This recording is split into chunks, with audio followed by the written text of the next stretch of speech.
Okay, so let's talk about, let's summarize the even parity once again.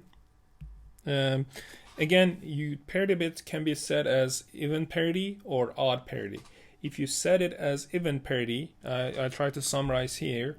So the number of if number of ones are even in the data bits, then parity bit is gonna be 0. Okay, so again, in the data bits, let's say we are transmitting 7 data bits like here. So like here, if number of ones are even in that data bits, then parity bit is gonna be 0.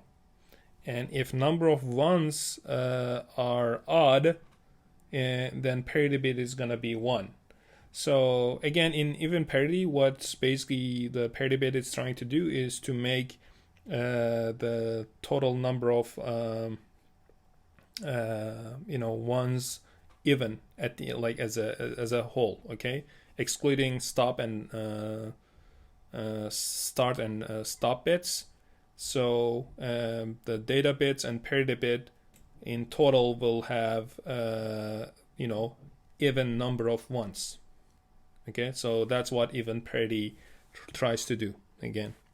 So the I'm not gonna explain the odd parity bit extensively. I mean, because it's just the opposite case. So let's summarize that one. So odd parity summary.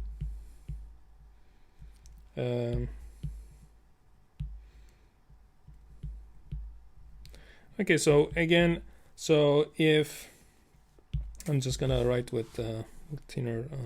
So if number of ones are even, sorry, are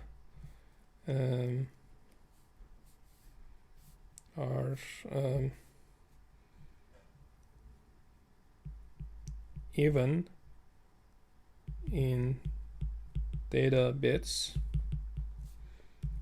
then parity bit will be 1, because it's trying to make the whole thing odd. Okay, so if number of ones in the data bits are even, by adding 1 to parity bit, another 1 to parity bit, it makes the whole thing odd. Okay, so the otherwise, if number of ones are odd in data bits, the parity bit will be 0.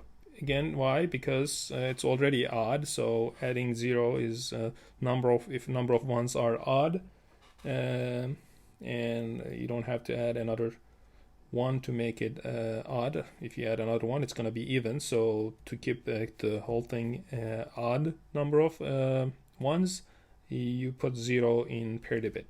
Okay, so that's the summary of parity bits. Hopefully, I mean, it's very simple. Just if you understand this summary here, that should be enough, really.